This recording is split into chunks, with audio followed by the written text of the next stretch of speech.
देखो आपका find out value of delta L, ये आपके दो ब्लॉक थे, आपने स्प्रिंग से बांध के रख रखा था उनको इस तरीके से। स्प्रिंग दबी हुई थी, के इसका कांस्टेंट है, ये मास एम है, ये मास एम है।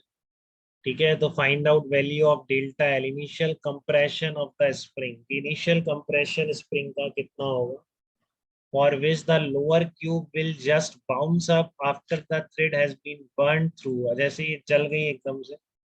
ठीक है, तो आपको कितना दबा के रखना चाहिए कि जब ये जलेगी तो फिर ब्लॉक ऊपर भागेगा, ये कंप्रेस्ड स्प्रिंग थी ना। तो बोल रहा है कि लोअर क्यूब जो है जस्ट उठ जाए। ठीक है ना, लोअर क्यूब जो है जस्ट ऊपर उठ जाए, तो सीधी सी बात है कि जब ये आप कटेगी यहाँ से, ये जल जाएगी, तो ये जब ऊपर भागेगा तो फिर वो एक्सटेंशन भी आएगा स्प्रिंग में। ठीक है, तो जस्ट उठाने का मतलब क्या है कि उसके रुकने पर मैक्सिमम एक्सटेंशन होगा जब ये ब्लॉक रुकेगा ऊपर जाके, उसके ऊपर तो एक्सटेंड नहीं होगा। तो जब ये ऊपर जाके रुकेगा जस्ट उस स्टेज पर के एक्स किसके बराबर हो जाए, जस्ट एम जी के बराबर हो जाए। तो ये कंडीशन तो बहुत ही क्लियर है सब बच्चों के, इसमें कोई डाउट तो नहीं किसी को। Just bounce up after the thread has been burn, तो आपकी इक्विलिब्रियम पोजीशन पर आएगा पहले, फिर वो क्रॉस करके जाएगा, तो एक्सटेंड होगी स्प्रिंग, एक्सटेंड होगी तो अब वो पुलिंग फोर्स लगाएगी, इसको पुल करना शुरू करेगी। तो जस्ट बाउंस अप वाली कंडीशन क्या लेंगे कि जब ये मैक्सिमम एक्सटेंशन पर पहुंच रहा है उस टाइम पर जो ऊपर के एक्स फोर्स लग रहा है जस्ट एम जी के बराबर हो जाए। ठीक है, तो ऊपर जो के एक्स फोर्स लग रहा है वो जस्ट किसके बराबर हो जाए, आपके एम जी के बराबर हो जाए, तो ये ब्लॉक जस्ट ऊपर हो। ठीक है, तो ये ब्लॉक क्या होगा, जस्ट ऊपर उठ जाएगा। देखिए वो कंडीशन कैसे अप्लाई करेंगे, पहले तो ये पता पड़ गया कि देखो यहाँ पर इस तरह से था ये। तो इक्विलिब्रियम पोजीशन कहीं नीचे होगी, एल नॉट इक्विलिब्रियम पोजीशन नहीं होगी, नेचुरल लेंथ की पोजीशन है स्प्रिंग की। ठीक है ना, ये स्प्रिंग की नेचुरल लेंथ की पोजीशन है। एल नॉट जो कह रहा हूँ मैं, इस ब्लॉक से एल नॉट डिस्टेंस पे यहाँ से। ठीक है, लेकिन इक्विलिब्रियम उससे कुछ नीचे होगा, जब इक्विलिब्रियम कहाँ पे होगा, जहाँ पर कि M G is equal to K X, attach है ना, दोनों स्प्रिंग से अटैच है। तो इक्विलिब्रियम पोजीशन कब होगी इस पर, जब M G is equal to K X है, वो मान लो कुछ एल नॉट से कुछ नीचे यहाँ पर। ठीक है, फिर ये ब्लॉक ऊपर जाएगा, फिर ये एल नॉट से ऊपर जाएगा तो स्प्रिंग का फोर्स ऑफ पुलिंग हो जाएगा, तो ये मान लो किसी एक्स वन डिस्टेंस पर इसकी वेलोसिटी जीरो हो जाती है। ठीक है, इस नेचुरल लेंथ से ऊपर एक्स वन पर इसकी वेलोसिटी जीरो हो जाती है, तो जैसा अभी आपने कंडीशन देखी बहुत simply, K X one is equal to M G, just lift करने के। ठीक है ना, जस्ट लिफ्ट करने के लिए क्या है, K X one is equal to M G. अब इसमें भी ब्लॉक केवल एम जी कॉन्स्टेंट फोर्स लग रहा है और कोई नहीं है, तो इस क्योंकि ये ब्लॉक तो उठा ही नहीं है। ठीक है ना, एक्चुअल रुकने वाला है, वहीं तक की बात करनी है। ठीक है, तो यहाँ पर भी आप वो ट्रिक लगा सकते हैं कि इक्विलिब्रियम पोजीशन से y अगर डिस्टेंस पर है तो half M V square plus half K Y square is equal to constant रहेगा। तो आपको कोई क्वाड्रेटिक या यहाँ से यहाँ तक एनर्जी इक्वेशन और फिर उसको सॉल्व करने की जरूरत नहीं है। ये आपकी इनिशियल पोजीशन है, ये आपकी फाइनल पोजीशन है, लगा। देखो फाइनल पोजीशन पर कितना इक्विलिब्रियम से है, x one plus x equilibrium. ठीक है ना, समझ रहे हैं आप, फाइनल पोजीशन पर y कितना है, नेचुरल लेंथ से नहीं लेंगे, y कहाँ से लेंगे, इक्विलिब्रियम पोजीशन से, कितना हो गया distance, x one plus x equilibrium. ठीक है, तो फाइनली मैंने ये लिख दिया, देखो फाइनली रुक गया, plus half K Y square, equilibrium से डिस्टेंस कितनी हो गई ब्लॉक की, x one plus x equilibrium का स्क्वायर। अरे अरियन दी, एक्स वन क्लियर है क्या, एक्स वन आपको वो बताओ एक बार जल्दी से, एक्स वन क्लियर है आपको। यस सर, मैक्सिमम हाँ, एक्सटेंशन। हाँ क्योंकि जस्ट ये ऊपर जा रहा है ना, तो नेचुरल लेंथ से कितना खिंच गया, तो नेचुरल लेंथ से जितना खिंचा उतना ही फोर्स डेवलप होगा, तो वो फोर्स जस्ट इसको उठा दे, वो एक्स वन। ठीक है, तो नेट इक्विलिब्रियम पोजीशन से इसकी डिस्टेंस कितनी होगी, x one plus x equilibrium square.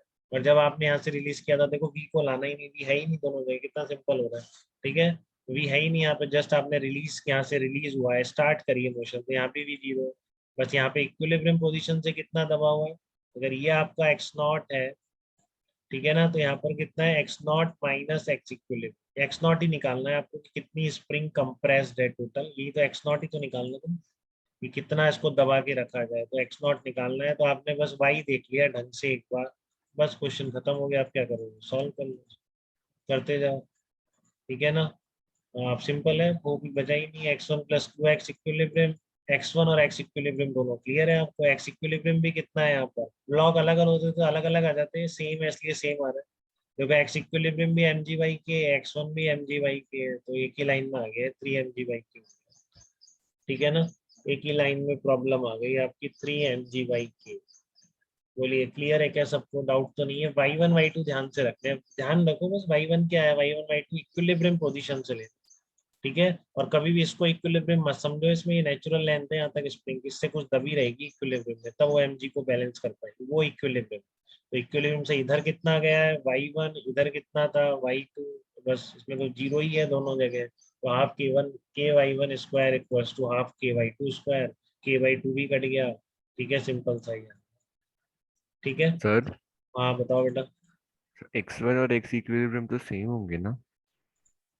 x1 और x इक्विलिब्रियम सेम होंगे, हाँ तो सेम ही तो आ गए ना, सेम ही तो आ रहे हैं, mg/k के mg, बट क्यों होंगे? क्लियर है, हमेशा होना जरूरी नहीं है। आप किस सेंस में बोल रहे हैं बताइए एक बार। सर मतलब क्योंकि टू जस्ट लिफ्ट लोअर है ना, तो फिर हाँ, फोर्स अपन बैलेंस कर देंगे दोनों जगह, इस वजह से। नहीं दोनों जगह क्यों बैलेंस करेंगे आप? केवल अगर ये m2 होता तो आपका m2g तो इक्वल टू मतलब ऊपर वाले ब्लॉक पे दोनों फोर्सेस बैलेंस कर देंगे, कौन से दोनों फोर्सेस?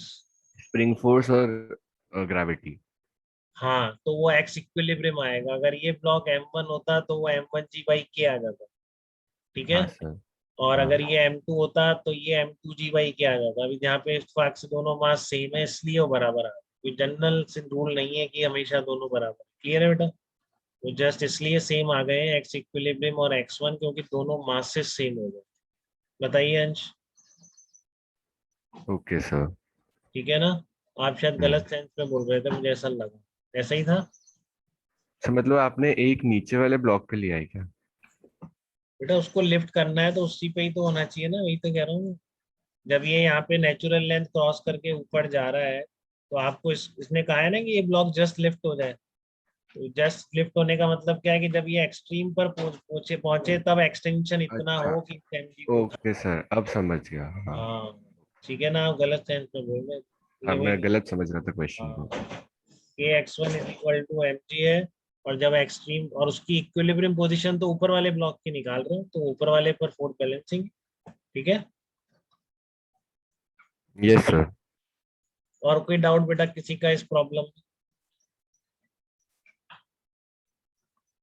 यहाँ तक बात क्लियर है? तो आज का लेक्चर ये बेसिकली ऑप्शनल था, ये पूरा जो लेक्चर है सबसे लास्ट वाला, इसमें कोई ऐसे कि स्प्रिंग के फार्मूले ध्यान रखिए, बाकी किसी को समझ नहीं आया तो खुशी मनाए, एक्स्ट्रा नहीं पढ़ना है कभी भी। ठीक है, जिसको समझ में आ गई बातें वो कभी यूज कर लेगा लाइट।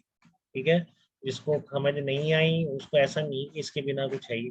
तो स्पेशली नए वाले सीपीए वाले बच्चे ध्यान रखें, इनको दिक्कत आ रही होगी। ठीक है, क्योंकि अभी तक इन्होंने शुरू किया है जस्ट मैकेनिक्स। ये बिल्कुल चिंता मत करें आप, स्प्रिंग कांस्टेंट के बस इक्विवेलेंट स्प्रिंग के फार्मूले बस याद रखें दोनों, बस और सब भूल जाइए, कोई दिक्कत नहीं। ठीक है, जिसको समझ में आ गया है फिर वो इसको रखेगा अपने पास हमेशा कि कभी यूज हो जाए। क्लियर है बात? चलिए, तो ये आपका WP यहाँ पे बाइंड अप होता है, और WP नहीं पढ़ा रहा हूँ मैं। अब SCV लगाइए, अब खुशी बनाइए, पूरी SCV लगा देंगे। ठीक है।